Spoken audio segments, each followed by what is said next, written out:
Olá, meus irmãos, a paz do Senhor. Eu sou o professor Júnior Queiroz, do Seminário Ilha Cristã, e hoje o nosso curso básico em Teologia, a matéria é Epístolas Paulinas, tá? E em Epístolas Paulinas vão de Romanos até a Epístola a Filemão, tá? E nesse trecho aí que nós vamos trabalhar, né, nessas próximas aulas, tá? Vamos começar pelo termo epístolas, tá? Epístolas é uma palavra que vem do grego, tá? E a palavra grega correspondente é epistole, e do latim, né? Que foi transliterado para o latim, que era a língua dos romanos, né?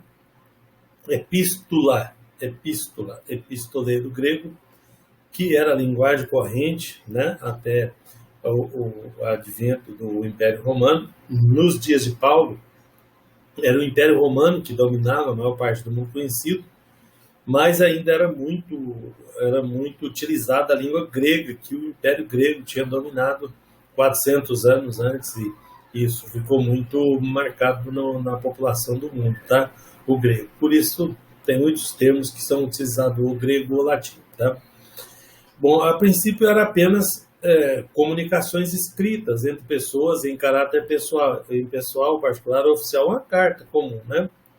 Que a pessoa escrevia de próprio punho para um ou para outro, tá? Então, as epístolas foram as mais antigas escrituras do Novo Testamento. Com o crescimento da igreja, surgiu a necessidade de orientação quanto a diversas questões doutrinárias, éticas, né? Principalmente doutrinárias, tá? E as epístolas são as cartas escritas a pessoas ou a igrejas, tá? Com o objetivo de ajudá-las em seu crescimento espiritual. O apóstolo Paulo valeu-se da expressão através de cartas, tá? Porque trazia certas vantagens, né? Escrever cartas naquele tempo, né? Daqui a pouco explico mais detalhes, né? Com mais liberdade para escrever do que um tratado formal, tal, né? Um negócio mais informal, uma carta, tá? A epístola é uma carta bem informal, tá? Respondia a certas questões circunstanciais que ocorriam em determinados locais, ajudavam-nos a dar conselhos, né? Instruções teóricas, instruções práticas acerca do cristianismo, tá? De um modo geral, doutrinas bíblicas, etc, tá? Bom, as epístolas sempre foram mais longas que as cartas comuns daquele tempo, as epístolas bíblicas, tá? Mas isso era muito variado, né? Então eles comparam aqui uma carta de Cícero ou de Sêneca, que era muito comum, né? Esses escritores aí escrever cartas para aqui e para ali, e normalmente tinha em torno de 200 palavras, né? A epístola de Paulo, né? Qualquer epístola de Paulo não tinha menos de 1.300 palavras, né? A de Romanos tem 7.000 palavras, né? Então, era substancialmente maior, era uma carta maior, porque tinha mais assunto para tratar, vamos dizer assim, tá? Bom, algumas vezes, Paulo se utilizou de um secretário particular, ou amanuense, tá? Esse amanuense, né? A gente fala amanuense por causa do sul. Amanuense, aquele que manuseava o negócio, tá? Para escrever suas epístolas. Depois as enviava através do mensageiro que podia completar o sentido das epístolas aos destinatários, né? Explicar aí aos destinatários. Normalmente as cartas eram iniciadas pelo nome do remetente, né? E um título que a identificasse ao receptor, cujo nome também aparecia no início, né? A quem se destinava, normalmente aparecia a quem era no início. Seguia assim, então, uma saudação, né? Uma oração de gratidão, um pedido, né? O corpo da carta. As saudações finais eram sempre feitas de próprio punho do remetente. Acabei de afirmar ali que nem sempre era o remetente que escrevia, ele podia ditar essa carta, essa epístola, para outra pessoa escrever. Lembrando, não é o caso de Paulo, mas era pouca gente que sabia ler e escrever. Então, tinha pessoas profissionais que era escriba mesmo, que escrevia, que tinha a função de escrever ali, tá? Porque tinha que conhecer a língua escrita e tinha que dominar ela, né?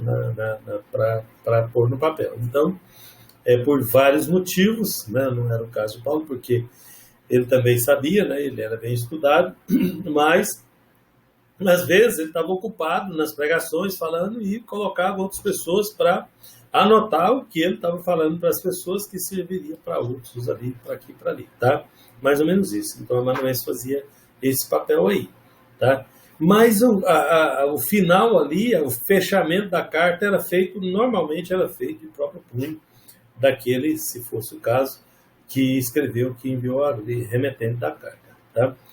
O papel era o papiro enrolado, né? O papiro é o precursor do papel, tá? O papiro, ele veio antes do papel. O papel foi inventado a partir do papiro. É uma planta, né, que era colocada ali, fazer um tratamento nela, ficava parecendo uma folha de papel. Era um material degradável, era folha, né? Era uma fibra vegetal degradável, então não é um material que tinha muita durabilidade, né? Como o papel tem, por exemplo.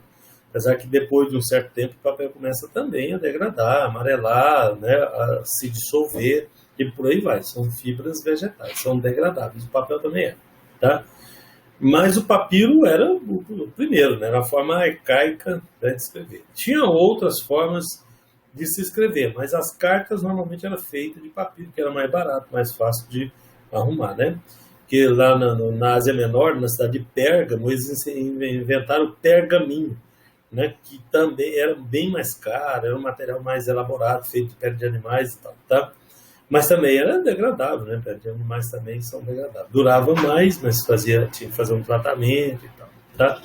Então as epístolas eram escritas em papiro, tá?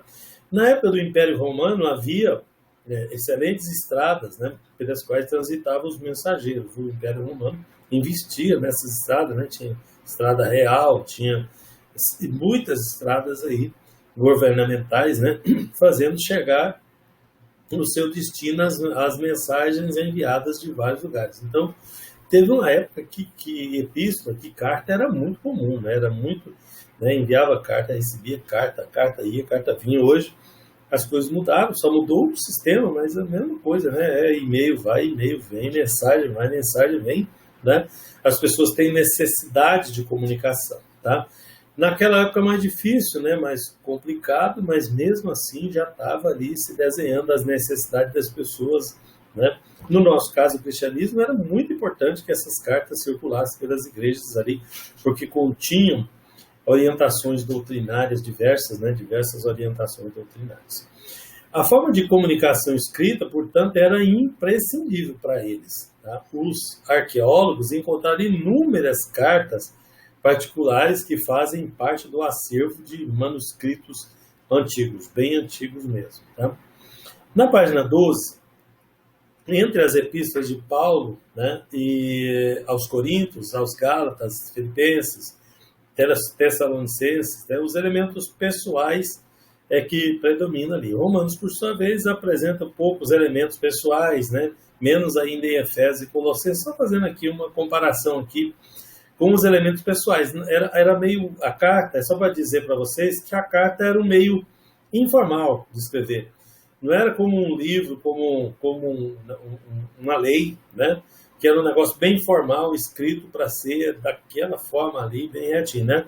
Não, era cheio de coisas pessoais, era carta mesmo, informal, que era enviada de uma para outra pessoa, tá? Tá bom, vamos para o capítulo 1, né? Que aí a gente vai detalhar esses outros assuntos que ficaram aí na introdução. No capítulo 1, na página 15, tá? As epístolas paulinas, está o apóstolo Paulo, né? Vamos começar com quem escreveu as epístolas, né? Nenhuma outra pessoa nenhuma causou tanto impacto na igreja cristã quanto o apóstolo Paulo, tá? Deus preparou ele para fazer a diferença e ser exatamente o apóstolo de Cristo aos gentios, conforme ele, né, nos informa Lucas, né? Não foi ele que informou, em Atos capítulo 9, versos 10 ao 16, tá? As suas atividades missionárias espalharam o evangelho por todo o mundo conhecido da época. Foi ele que deu base teológica ao cristianismo, tá? Através das epístolas que nós estamos estudando aqui, tá? Então, esse é um assunto de extrema importância, precisa ser investigado, detalhado, observado, tá? Então, o aluno atento aí né? Abre os olhos aí que nós estamos numa parte doutrinária importante.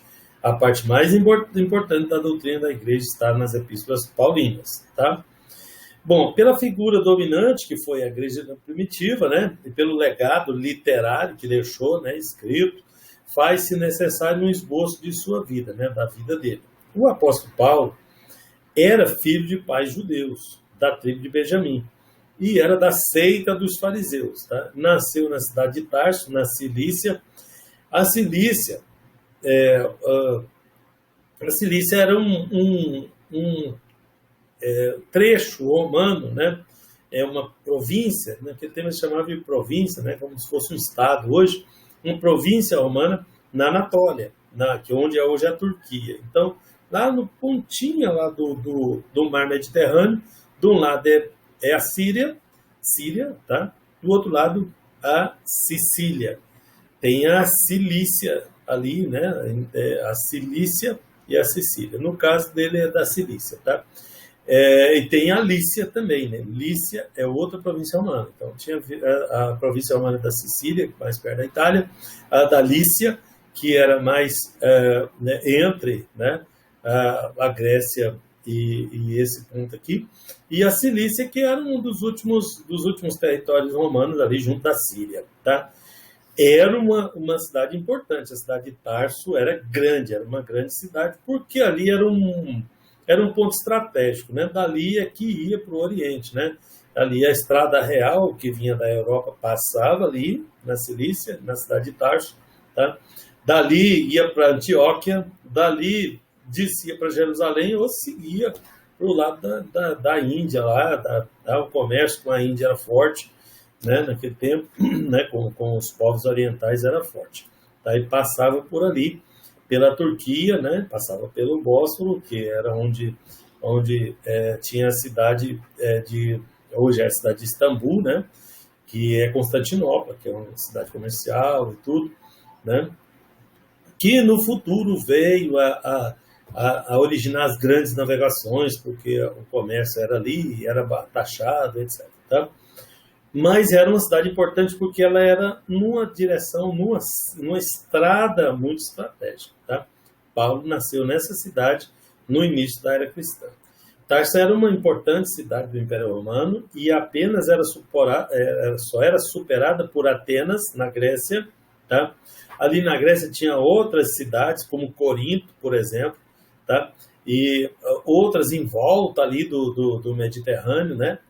Lá em Alexandria, no Egito, ou Atenas, na Grécia, eram as maiores cidades ali da redondeza. E Tarso só era superado pelas duas, tá? Então era uma grande cidade. Então Tarso era uma importante cidade do Império Romano, era a capital de uma província, tá? E o Paulo foi enviado com pouca idade para a cidade de Jerusalém, para estudar com o mestre Gamaliel, dos judeus. Ele que estudar com o mestre Gamaliel? Pois é, o Paulo era filho de judeus, né, de pais judeus, era Benjamim, né, judeu, né, judeu da tribo de Judá, né, mas eles passaram a ser chamados de judeus depois, tá? E era filho de Israel nesse tempo, tá? E então ele era dos filhos de Israel e os pais deles eram de Benjamim. Portanto, os pais zelosos queriam que o filho aprendesse a lei, Torá, e mandou ele para Jerusalém para estudar, tá? E ele foi estudar com o mestre Gamaliel, mestre da lei do Antigo Testamento, tá? Que era fariseu, tá? Era um mestre fariseu, muito estimado, né? Por sua piedade, pela sua erudição, né? Era uma pessoa muito conhecida em Israel, né? E era professor desses jovens que almejavam a palavra de Deus, tá? O Velho Testamento, no caso. Assim, Paulo recebeu uma ótima formação referente ao Antigo Testamento, e especialmente na lei de Moisés, né? Paulo era mestre nisso. Pode ser que Paulo estava em Jerusalém quando Jesus foi crucificado, tá? No entanto, ele mesmo não dá certeza disso, né? Mas é provável que sim. Sabe-se que ele tinha uma irmã que morava em Jerusalém. Está em Atos capítulo 23, tá? Verso 16. Os eruditos concordam com o fato de Paulo ser casado. Casado, sim, porque dentro da tradição judaica, o rapaz com 18 anos já estava se casando, né? A sua mulher pode ter morrido, ou abandonou quando ele se converteu, né? Paulo se apresentou como não casado, em 1 Coríntios capítulo 7, versos 7 e 8, embora o assunto seja polêmico, né? Os ensinamentos de Paulo acerca do matrimônio, né, sua presença no Sinédrio, indicam que ele era casado, tá? Porque ele não faria parte do Sinédrio se ele não fosse casado. Então ele fora casado em algum momento, né? E naquele momento que ele se apresentou como não casado, ele já não estava mais, porque não é uma condição que possa, né, perdurar para sempre, vamos dizer assim, tá? Mas há indícios fortes de que ele era casado. Na página 14, vamos para o nome Paulo, né? Porque até uma confusão aí, o pessoal fala, mas Deus mudou o nome dele de Saulo para Paulo, tá? Não é bem assim não, tá? Paulo não teve o nome mudado. Paulo era o seu nome greco-latino, tá? Paulo era o nome dele que, para os romanos, né, para os gregos, né, e denotava a sua cidadania romana, né? Ele herdou os direitos de cidadão romano de seu pai, né? Os direitos de cidadania romana eram conseguidos através do nascimento, que era o caso dele, né, do lado do pai, ou excepcionalmente por uma lei formal que otorgava esse direito aí pelos serviços prestados ao Império, né, os bons serviços prestados aí, heróico e tal, né, ganhava-se a cidadania assim também, né, com bons serviços prestados, ou por pagamento, né, porque os romanos, vocês sabem que eram um pouco corruptos aí com relação a esse tipo de coisa, tá? Mas recebiam o dinheiro e dava o direito de cidadania. Certamente também ele estudou numa das universidades de Tarso, tá? Obtendo a educação nos princípios da retórica, da lógica, tá? E filosofia, uma boa formação helênica em geral. Formação helênica em geral. Helenismo, né? Isso aqui é um termo grego, tá? Quando os gregos conquistaram o mundo conhecido, eles levavam para os povos conquistados um sistema de helenização, tá? Que incluía a língua, incluía costumes, incluía a cultura grega. Então, não é só a língua, né? Não, ele é estudado em grego. Não, ele é helenizado. Helenizado quer dizer que ele foi treinado também na cultura grega. Lembra aquele panteão de deuses, aquela coisa toda? Aquilo tudo era ensinado, né, da mitologia grega, era ensinado para os povos conquistados. E Paulo certamente estudou isso em Tarso, na universidade em Tarso. Mas o seu pai queria que ele tivesse um aprendizado na Bíblia, na lei, e o enviou a Jerusalém para estudar com Gamaliel depois, tá? Então ele era um sujeito que conhecia bem o hebraico e conhecia bem a língua grega, tá? Lembrando vocês que o Velho Testamento foi escrito em hebraico e que o Novo, basicamente, né? E que o Novo Testamento foi escrito em grego. E ele tinha habilidade nas duas línguas, pensa, tá? Esse preparo lhe foi importante nas suas exposições do Evangelho, quer pessoalmente, quer através das epístolas, tá? Ele conhecia as religiões de mistério na antiga Grécia, né? E utilizava alguns dos seus termos para impressionar e evangelizar os gregos, tá? Como até está escrito lá, né? Ao Deus desconhecido, ele começa, como ele conhecia, ele sabia toda a história, ele usou essa parte para levar o evangelho, né? Como introdução para engatar ali, ó, né? uma confiança com os ouvintes, para ele impressionar eles e pregar-lhes o evangelho. Então, a missão dele, o objetivo era o evangelho, mas ele usava o conhecimento que tinha para isso, né? Claro.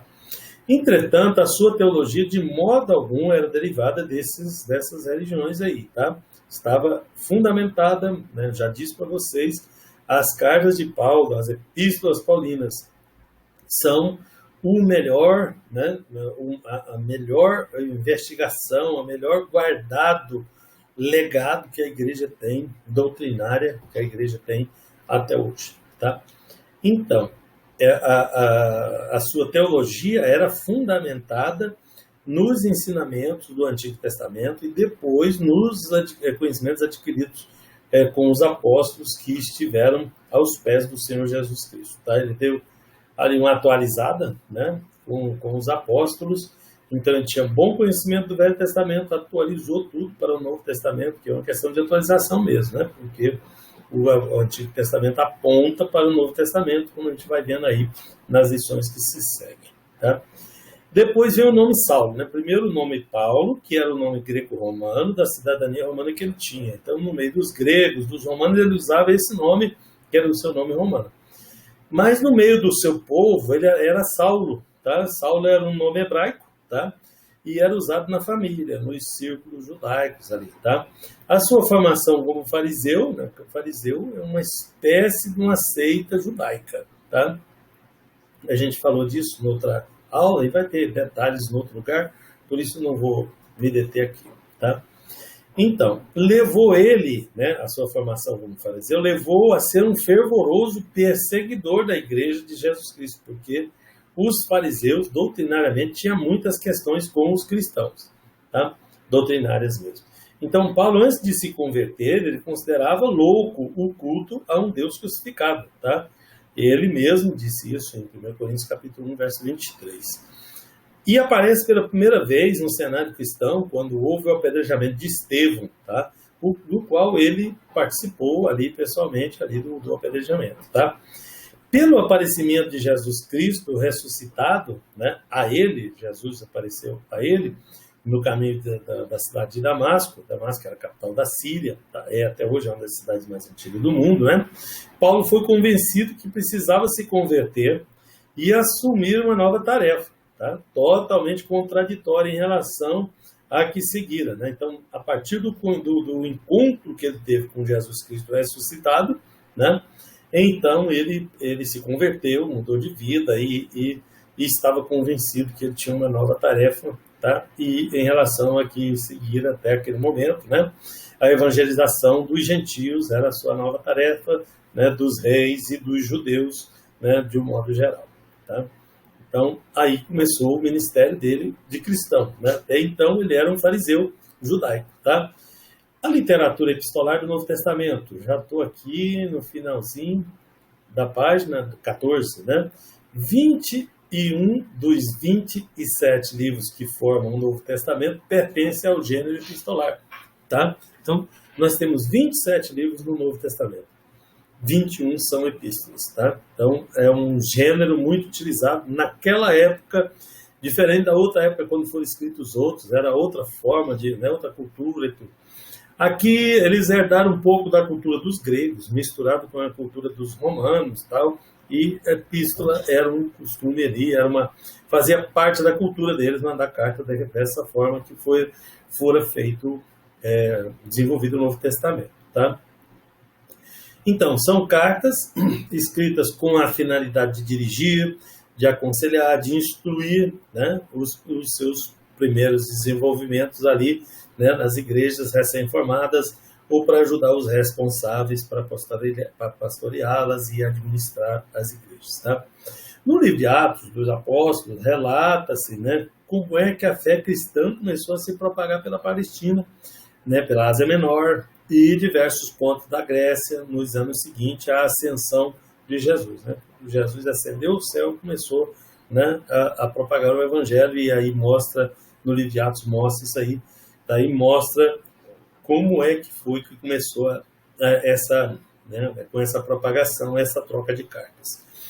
Bom, a rapidez dessa expansão, muito cedo, veio revelar o trabalho missionário, né, que não se reduzia a promover pequenos grupos de crentes em diversos lugares, mas exigia também manter, né, como as novas comunidades, um relacionamento vital que contribuísse para edificá-las, para que elas se fortalecessem e sobrevivessem ali naquele mundo difícil, né? Nada diferente do que nós vemos em todos os tempos. Tá? Espiritualmente, para orientar a sua conduta, né, de acordo com os preceitos de sua fé em Cristo, né, da fé dos novos convertidos ali, das novas igrejas.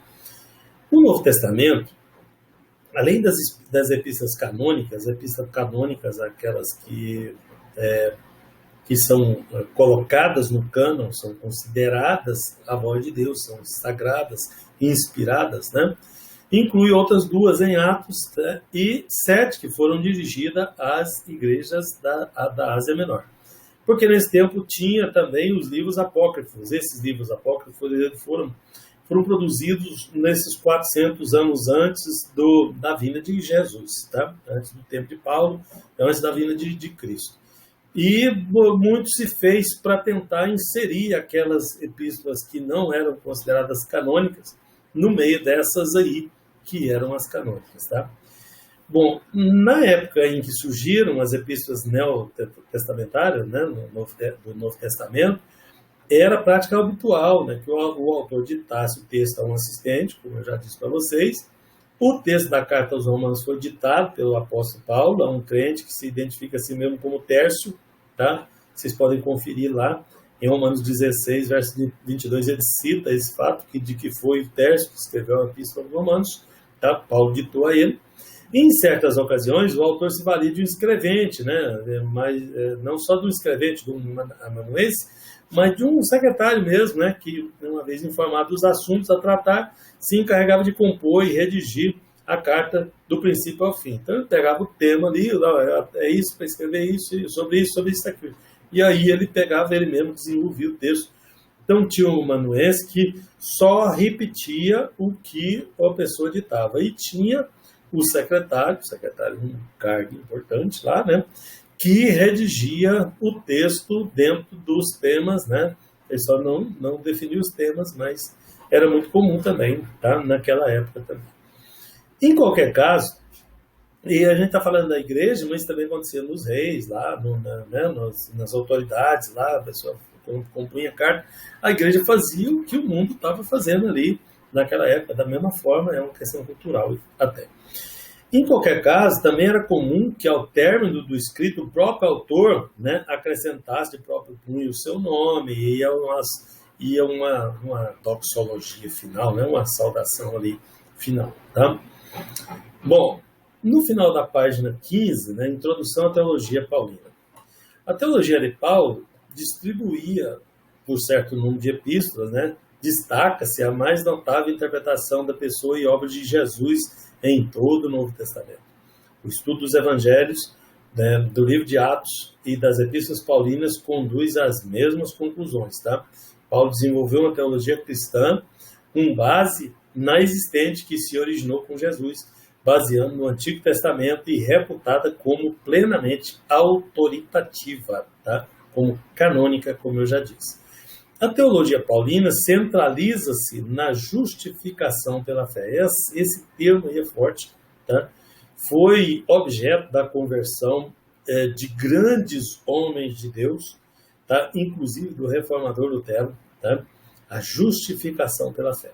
A verdade central aí, das epístolas de Paulo é encontrada na consciência de Paulo, né, da vinda dos poderes, da nova fase da história, cuja prova foi o advento do Espírito Santo. Tá? E produziu daí, né, os seus escritos com base nessa sabedoria que Deus tinha dado para ele, né, acerca da justificação pela fé. Bom, vamos fazer aqui uma classificação dessas epístolas, né? De acordo com certas características comuns, podemos agrupar as epístolas do Novo Testamento do seguinte modo, né? Primeiras, as epístolas paulinas são 13, né? 13 epístolas, não se esqueçam, tá? São 27 livros no Novo Testamento, né? 13 são das epístolas paulinas.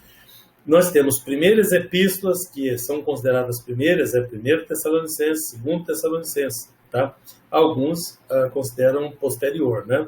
Mas a maioria concorda que essas duas foram as primeiras. As chamadas grandes epístolas, né, que de Romanos, 1 Coríntios, 2 Coríntios e Gálatas. Gálatas não é tão grande, né, no escrito, né? Mas ela é bem ligada de Romanos, né, doutrinariamente, tudo, ela é muito forte doutrinariamente, é considerada uma grande epístola. Então, chamada grande epístola são Romanos, 1, 2 Coríntios e Gálatas, tá? Que estão, inclusive, nessa ordem aí no Novo Testamento. Tá? Depois vem as epístolas de prisão, tá? De prisão, que é as epístolas quando ele esteve preso, né, que ele escreveu em Roma, que ele escreveu aos Efésios, né? Aos Filipenses, aos Colossenses e a Filemon. Tá?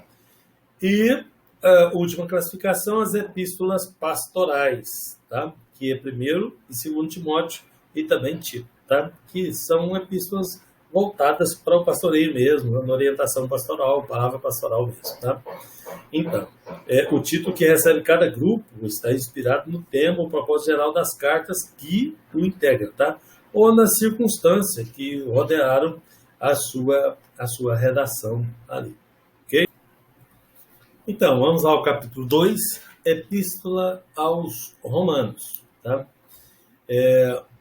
Informações históricas, geográficas sobre Roma, algumas coisas sobre Roma é importante por causa do Império Romano, e a gente aproveita essa epístola aqui para fazer essa pincelada, tá? Primeiro, a localização, né? Roma está localizado no continente europeu, na região central da Península Apennina, ou Itálica, Península Itálica, né? Que hoje corresponde ao país, né? O território italiano. No tempo, né, historicamente, no tempo romano, não existia um país chamado Itália, tá? A península toda, né, a bota que nós chamamos, era ocupada por várias cidades e estados independentes, tá? E a fundação, né, da cidade, a cidade de Roma foi fundada no ano 753 a.C., né? Então, no tempo que Jesus veio, ela tinha mais de 700 anos de idade, tá? As margens do rio Tibre, né? Sobre 7 colinas, tá? Ela ocupava uma área que tinha 7 colinas, o rio passa ali no meio e a cidade foi construída às margens do rio Tibre, tá? A sua origem é cheia de lendas, né? Vocês vão ver essas lendas por aí. A principal lenda está relacionada com as figuras dos irmãos Rômulo e Remo, tá? Fundadores de Roma, considerados fundadores de Roma, né? Que ficaram órfãos e teriam sido armamentados por uma loba que os criou e tal, e ficou a lenda desse negócio lá, tá? Outra versão fala que naquela região foi montado um posto militar dos povos do norte, né, com o objetivo de resistir a invasões dos povos do sul, principalmente dos etruscos que moravam ali, tá? Na região de Pompeia, né? Esse posto teria dado origem à cidade de Roma, tá? As etnias, né, que formaram a população de Roma, os povos latinos, aqueles que têm origem no latim, inclusive a língua latim, tá? O português é latim, tá? O espanhol é latim, então os povos latinos, tá? As populações eram formadas por esse latino, o italiano é latim, tá? Tinha também os sabinos, que era do lado norte, né? Da península, os etruscos, que era do lado sul, né? Essa miscigenação aí participou da formação inicial da população da cidade de Roma, tá? Posteriormente, outras etnias foram introduzidas ao processo, e Roma foi o centro do mundo, né? E foi uma mistura de etnias ali que aconteceu em tempos depois. Na época do Império Romano já estava assim, né? Com 750 anos, aquilo ali já estava bem diversificado, né? E é quando o Império Romano tomou conta e começou a governar toda aquela região ali, tá?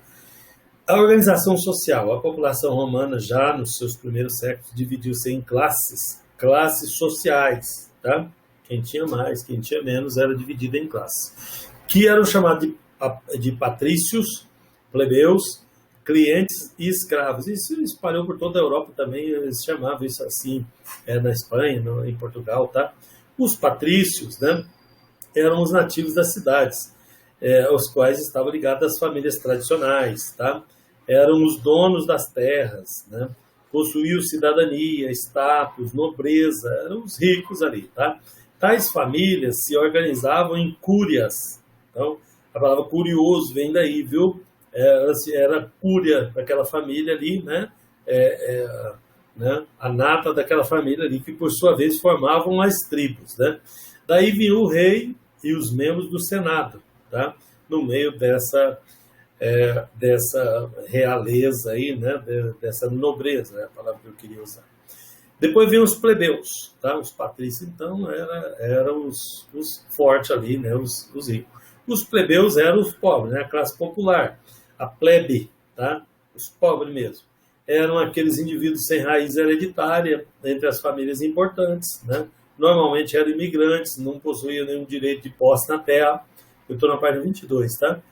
Contudo, exercia alguma atividade que lhes garantia uma renda, portanto, pagavam impostos, tá? Esses é que pagavam mais impostos, né? Naquele tempo era assim, né? Os pobres que pagavam mais impostos. Depois veio os clientes, eram aqueles indivíduos que ocupavam um pedaço de terra de um patrício e em troca devia determinado pagamento, né? Os clientes eram os que alugavam, né, dos nobres, né, a terra ali, os bens dos nobres, né? Não era só terras, né? Depois de um tempo depois, mais coisas entrou no meio disso aí, tá? Então eles eram comerciantes, produtores e comerciantes que, né, que arrendavam, né? Arrendatário eram os clientes, chamar de cliente. Até hoje chama de cliente, né? Aquela pessoa que vai lá comprar e tal, mas a origem da palavra dos clientes é essa origem romana aí, aqueles indivíduos que ocupavam um pedaço de terra de um patrício, né, alugado, e em troca pagava para ele, tá? Esse era o arrendatário ou cliente. Os escravos eram aqueles que, por motivo de dívida de guerra, se tornavam propriedade dos patrícios, né? De uma mistura de lenda, histórias, vem a tradição de que Roma teve 7 reis, né? A monarquia acabou quando os próprios patrícios se ressentiram da tirania do poder real. Iniciou então a República Romana, tá? Então era uma monarquia real lá, depois começou a República Romana. O Império Romano era republicano, né?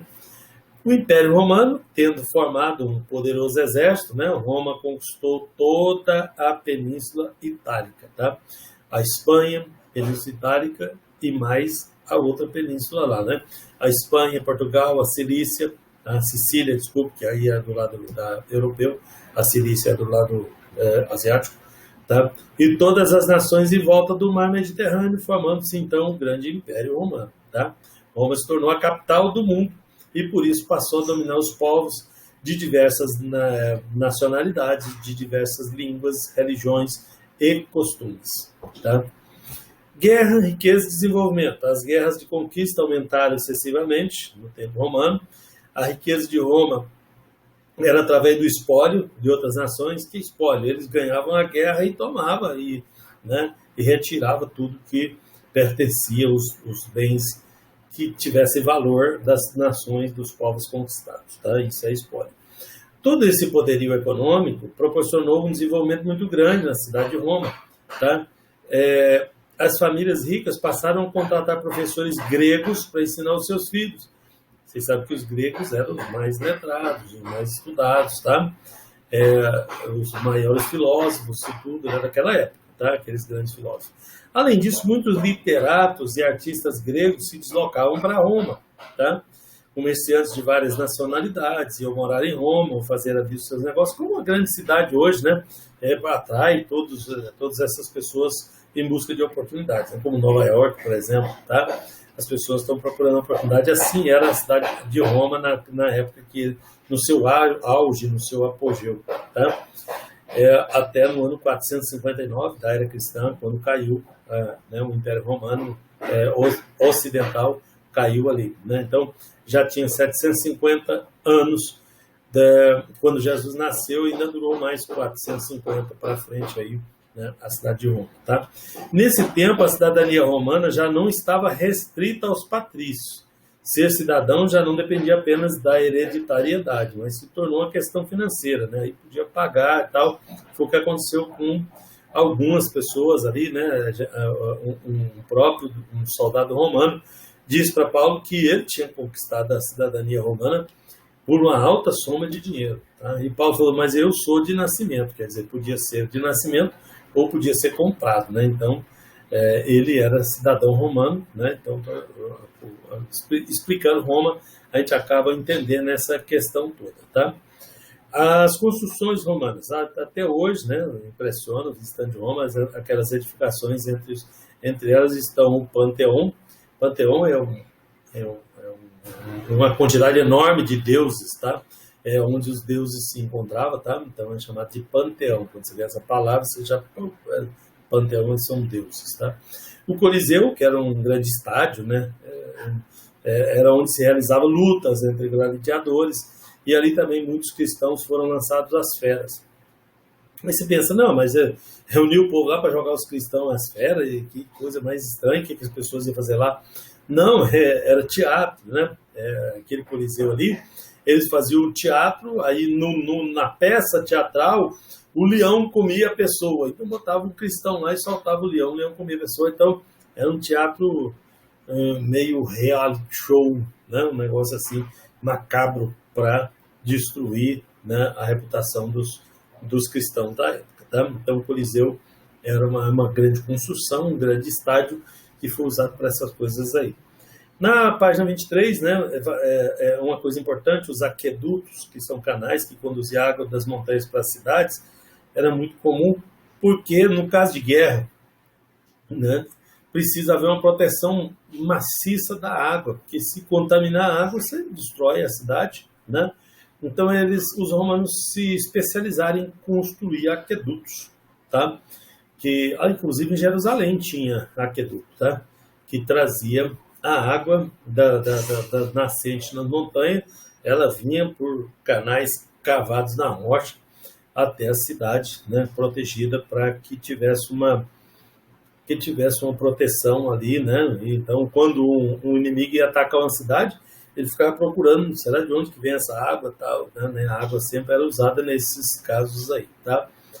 De uma ou de outra forma. Os relevos artísticos, né? Esculturas feitas sobre monumentos também eram uma característica de Roma, né? As catacumbas eram buracos, tá? Enormes, cavados em volta da cidade para extrair areia, né? Para construção. As construções enormes, né? Eles chamam de faraônica, mas no caso de Roma não era faraó, né? Então eram tão profundos que acabavam formando túneis, galerias, né? Na época da perseguição aos cristãos, eles se escondiam nesses lugares aí, né? E milhares deles morreram nessas catacumbas aí, ficaram sepultados ali no meio desses buracos ali em volta de Roma, tá? Religião politeísta, né? Desde a antiguidade, a religião romana, né? Era uma característica também, os gregos também eram assim, né? Politeísmo é vários deuses, né? Né? Vários deuses. Então eles acreditavam em muitos deuses, tá? Era uma religião politeísta e caracterizava pela adoração, né, de diversos deuses, inclusive chegaram a adorar muitas divindades da mitologia grega, os romanos, tá? Muitas das vezes eles só trocavam o nome, né? Tem muitos deuses do panteão grego que foi parar no panteão romano, né? Só trocando de nome. Era o mesmo Deus, né? O mesmo mito lá, né? Culto aos antepassados. É uma coisa que as religiões herdaram também, né? Os romanos tinham isso, a igreja romana herdou isso, né? Para cultuar e para fazer orações pelos que morreram, adoravam os seus próprios ancestrais e em seus cultos domésticos, tá? E o que foi criticado aí pelo cristianismo, mas a igreja cristã, né, a igreja romana, por exemplo, utiliza essa prática milenar aí de culto aos antepassados, tá? E também culto aos mortos, chamado, porque os antepassados todos já morreram, né? Culto ao imperador, né, estabelecido por Augusto, né? O culto ao governante tornou-se parte da religiosidade romana, que também era uma prática antiga, né? Dos reis, dos governantes, querer que as pessoas os adorassem como deuses e os venerassem, né? Então tem aí o culto ao imperador também, tá? O cristianismo clandestino, né? O cristianismo entrou em Roma sem reconhecimento oficial, né? A recusa dos cristãos em relação ao culto ao imperador foi um dos movimentos que deflagrou a perseguição aos cristãos em Roma. Após incendiar Roma, o Nero, o imperador, acusou os cristãos de ter incendiado ele, né? Segundo a história, foi ele mesmo quem causou esse incêndio para acusar os cristãos. Foi um dos momentos de maior perseguição contra o cristianismo, segundo a tradição católica. Nessa ocasião, Paulo e Pedro foram mortos naquela cidade, tá? Os católicos contam isso, né? Aí vem o cristianismo oficial a partir do governo de Constantino, né, do imperador Constantino, o Edito de Milão, né, no ano 313 depois de Cristo. Olha aqui, ó, o Constantino assume em 313. O próprio Constantino trocou a sede do Império Romano para Constantinopla. Constantinopla, né? Parece, né? Então, aí lá em Constantinopla ficou sendo a sede oriental do Império Romano, que é onde teve um grande desenvolvimento também, aquela cidade fantástica lá, né, foi construída pelo Império Romano. E, enquanto isso, o Império Romano Ocidental começou a decair, né? E não foi no tempo de Constantino, mas foi no ano 400 e tanto, aí já ainda durou mais de 100 anos depois do tempo de Constantino, mas caiu, a cidade de Roma caiu com o Império Romano Ocidental, tá? E essa queda da cidade de Roma marca o início da Idade Média, tá? A Idade Média começa oficialmente com a queda de Roma Ocidental. Termina oficialmente com a queda de Roma Oriental, Constantinopla, que foi 1000 anos depois, Idade Média, 1000 anos, tá? 1000 anos, então de 459 até 1400 e qualquer coisa, né? Quando caiu, né, Constantinopla, que era a cidade bizantina, que hoje se chama Istambul, na Turquia, tá? Alguns anos depois, né, estou falando do cristianismo oficial, no ano 395 depois de Cristo, o imperador Teodósio, né, tornou o cristianismo a religião oficial do Império, apesar de que no tempo de Constantino já era considerada, mas oficialmente ali na caneta foi com Teodósio, tá, o imperador de Roma, que veio depois de Constantino. As práticas religiosas antigas passaram a ser proibidas, tá, com o Império Romano sendo, né, considerando assim. Contudo, continuaram a existir nas regiões afastadas, né, dos centros urbanos, tá? Com isso, entrou no vocabulário religioso o termo pagão, que significa do campo. Tá? Referências bíblicas a Roma. A Bíblia se refere a Roma em Atos, tá? Atos, Romanos e 2 Timóteo. Existem comentaristas, né, que interpretam a Babilônia, de 1 Pedro 5,13, como sendo a cidade de Roma. Tá? Bem maior o número, né, dos que têm essa interpretação com relação à Babilônia, do Apocalipse. Né? O texto fala de uma mulher. Sim, mulher com relação à Babilônia, tá? Do texto do Apocalipse capítulo 17, né? Esse texto fala de uma mulher sentada sobre 7 montes e embriagada com o sangue dos seguidores de Jesus. Com efeito, quando João escreveu aquele livro, muitos cristãos já tinham sido mortos em Roma, né? A cidade das 7 colinas, né? Por isso essa interpretação de que a Babilônia do Apocalipse 17 seja a cidade de Roma, tá? A influência romana, né? Roma marcou a história da humanidade e até hoje carregamos suas influências em diversas áreas. Alguns exemplos, né? O direito romano, né? O estilo artístico romano, o calendário romano, é esse que nós usamos, os algarismos romanos, usamos muito, né? O catolicismo romano, né? Está presente no nosso meio, etc. Esse último, né, de domínio mundial, nos faz lembrar do antigo império, tá? Bom, a época das epístolas romanas, né, Paulo passou 10 anos, que vão de 47 até 57 depois de Cristo, realizando intensa evangelização nos territórios que margeiam o Mar Egeu, que é ali perto de Roma, tá? Durante aqueles anos, a evangelização concentrou-se sucessivamente nas províncias romanas da Galácia, da Macedônia, da Acaia e da Ásia. Então, do lado da Grécia, né, do Peloponeso, né, da Península da Grécia, e do lado da Ásia, que é a Ásia Menor, nós chamamos de Ásia Menor, onde hoje é a Turquia, né, Anatólia, naquele tempo, tá? O Evangelho fora pregado às igrejas que tinham sido fundadas, né, ao longo das principais cidades, que eu já disse para vocês, das províncias, das cidades principais. Paulo recebeu com justa seriedade e responsabilidade o que lhe foi dado, né, como apóstolo de Cristo entre os gentios. Nem podia contemplar com grato louvor, né, não o que ele fez, mas o que Cristo havia feito juntamente com ele, né? O seu primeiro grande plano de campanha estava agora realizado, depois de deixar as igrejas que tinham estabelecido na cidade de Icônio, Filipos, Tessalônica, Corinto, Éfeso, e muitas outras cidades daquelas 4 províncias ali, né, aos cuidados de seus líderes espirituais ou presbíteros, né, sob a direção do Espírito Santo.